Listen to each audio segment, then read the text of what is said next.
आज की इस खास चर्चा में आपका स्वागत है। हमारे पास महाभारत की एक बहुत ही जानी पहचानी कहानी है, राजा शांतनु और देवी गंगा की। हाँ, और साथ में भगवत गीता का एक श्लोक भी है जो इस पूरी कहानी को एक नया मतलब देता है। बिल्कुल। तो आज हम सिर्फ कहानी नहीं सुनाएंगे। नहीं, आज हम इस कहानी की परतों को खोलेंगे, क्योंकि ये सिर्फ एक प्रेम कहानी नहीं है।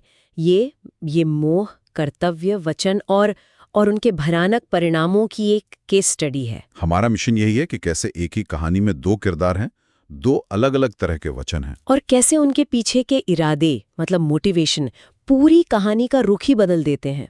चलिए शुरू करते हैं। कहानी शुरू होती है हस्तिनापुर के राजा शांतनु से। वो एक दिन गंगा नदी के किनारे टहल रहे थे। और तभी उनकी नजर एक बहुत ही सुंदर स्त्री पर पड़ती है। सफेद साड़ी, दमकती त्वचा, गहरी आंखें। हाँ। और शांतनु, जो एक अनुभवी राजा थे, उन्हें देखते ही मतलब अपना विवेक खो बैठते हैं। वो तुरंत उनके पास जाकर शादी का प्रस्ताव रख देते हैं, बिना सोचे समझे। मुझे कहानी का यह हिस्सा हमेशा चौंकाता है। वो स्त्री जो स्वयं देवी गंगा थीं, वो शादी के लिए मान तो जाती हैं, लेकिन एक ऐसी शर्त रखती हैं जो किसी भी रिश्ते को शुरू होने से पहले ही खत्म कर दे। वो कहती हैं, आप मेरे किसी भी काम पर कभी कोई सवाल नहीं करेंगे। जिस दिन आपने सवाल किया, मैं आपको हमेशा के लिए छोड़कर चली जाऊंगी। ये एक बहुत बड़ा रेड फ्लैग है ना? गंगा असल में शांतनु को परख रही थी, उन्हें सोचने का मौका दे रही थी। लेकिन शांतनु ने सोचा ही नहीं। यही हमें दिखता है कि मोह या वो जो अट्रैक्शन होता है, वो कैसे इंसान की तर्क शक्ति खत्म कर देता है। मतलब ये प्यार नहीं था, ये सिर्फ एक गहरा आकर्षण था। मेरे हिसाब से तो ये मोह ही था। प्रेम में धैर्य होता है, मोह में अधीरता होती है, बस पाने की इच्छा।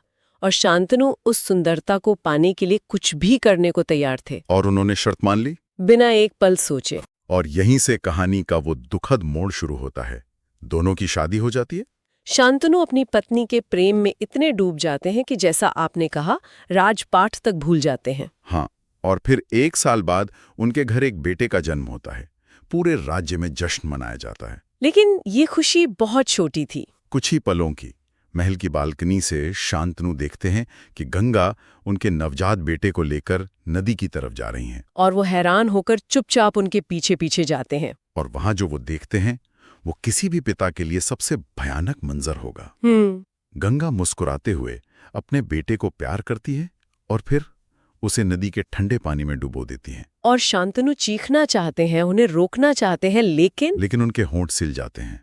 उन्हें अपना वचन याद आ जाता है। वचन की बेड़ियों ने उन्हें जकड़ लिया था। स्रोत में साफ लिखा है कि गंगा ऐसे मुस्कुराती हैं जैसे कुछ हुआ ही ना हो, और महल की ओर चल पड़ती हैं। यहाँ पर एक सवाल उठता है।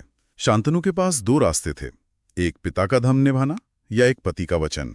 और उन्होंने वचन को चुना। लेकिन उस वक्त एक राजा और पिता के तौर पर उनका असल धर्म क्या था? वचन निभाना या अपने बच्चे को बचाना? यही तो इस कहानी का सबसे बड़ा धर्म संकट है। और शांतनु यहाँ एक तरह से चूक जाते हैं। कैसे? वो अपने व्यक्तिगत प्रेम को अपने राजधर्म और पितृधर्म से ऊपर रखते हैं। उनका चुप रहना कोई महान त्याग नहीं, बल्कि उनके मोह की निशानी है। मतलब वो अपने बेटे को खोने का दुख सहने को तैयार थे, लेकिन गंगा को नहीं। बिल्कुल, वो गंगा को खोने का दर्द सह नहीं सकते थे। यहाँ कर्तव्य पर मोह भारी पड़ जाता है। और ये सिलसिला रुकता नहीं है। एक के बाद एक 7 बेटों का जन्म होता है। और गंगा उन सभी को इसी तरह नदी में विसर्जित कर देती हैं। हर बार शांतनु ये सब अपनी आंखों से देखते हैं और हर बार चुप रह जाते हैं। 7 बार सोचिए, 7 बार एक ही पीड़ा से गुजरना। अब तक तो शांतनु का महल एक महल नहीं, एक मातम घर बन चुका होगा। राज्य के लोग क्या सोचते होंगे, कैसा राजा है ये? सही बात है। ये सिर्फ एक पारिवारिक त्रासदी नहीं थी, ये एक राजा की विफलता भी थी। बिल्कुल। खैर, 8वें बेटे के जन्म पर शांतनु का सब्र का बांध टूट जाता है। हाँ, इस बार वो खुद को रोक नहीं पाते। जैसे ही गंगा बच्चे को नदी में डुबोने चलती हैं, शांतनु उनका हाथ पकड़ लेते हैं और चीखते हैं, रुको, तुम माँ हो या राक्षसी, बस अब और नहीं। और जैसे ही ये वचन टूटता है, रहस्य से पर्दा उठ जाता है। गंगा की आंखों में पहली बार दुख दिखाई देता है।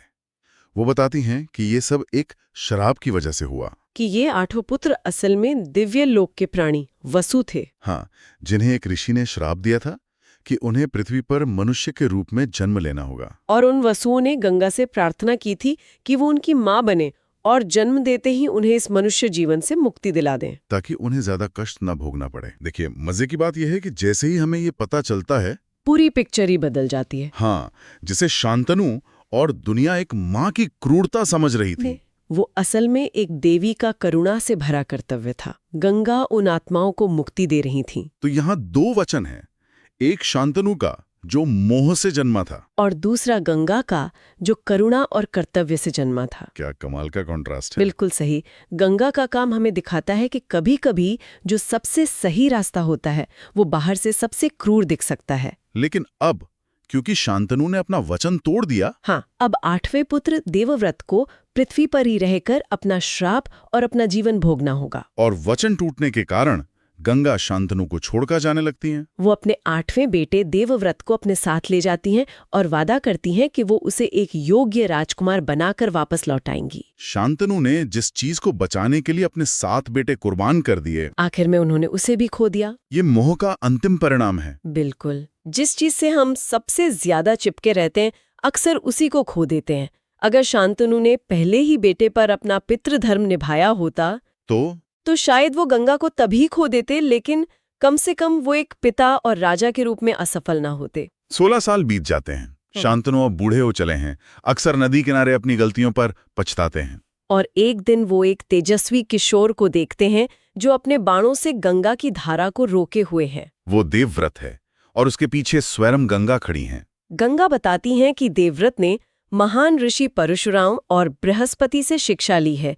वो हर कला में निपुण हैं, एक आदर्श युवराज। पिता पुत्र का मिलन होता है, लेकिन वो भी अधूरा रहता है। हाँ, गंगा देवव्रत को शांतनु को सौंपकर हमेशा के लिए जल में समा जाती हैं। इस पूरी कहानी का सबसे दुखद हिस्सा मुझे लगता है देवव्रत के शब्द हैं। जब शांतनु उसे महल ले जा रहे होते हैं तो वो अपने बेटे को रोता हुआ देखते हैं।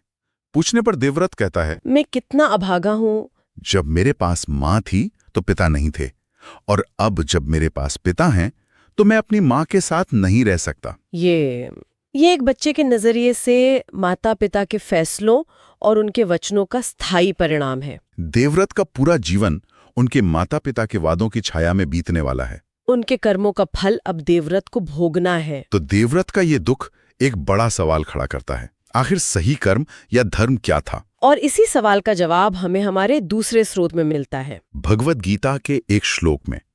श्लोक है, कर्मणे वाधिकारस्ते मां फलेषु कदाचन मां कर्म फले हेतुर्भूर्मा ते संगोस्त्व कर्मणि। यह श्लोक अध्याय 2 का है और कर्मयोग का सार है। इसका मतलब है कि तुम्हारा अधिकार केवल कर्म करने पर है, उसके फल पर कभी नहीं। हाँ, और तुम न तो अपने कर्मों के फल का कारण बनो और न ही कर्म न करने में तुम्हारी आसक्ति हो। अगर हम इस श्लोक की कसौटी पर इस कहानी के किरदारों को रखें तो तस्वीर एकदम साफ हो जाती है। बिल्कुल, गंगा इस श्लोक का साक्षात उदाहरण है। उनका कर्म था उन 8 वसुओं को मुक्ति दिलाना। और इस कर्म का फल क्या था?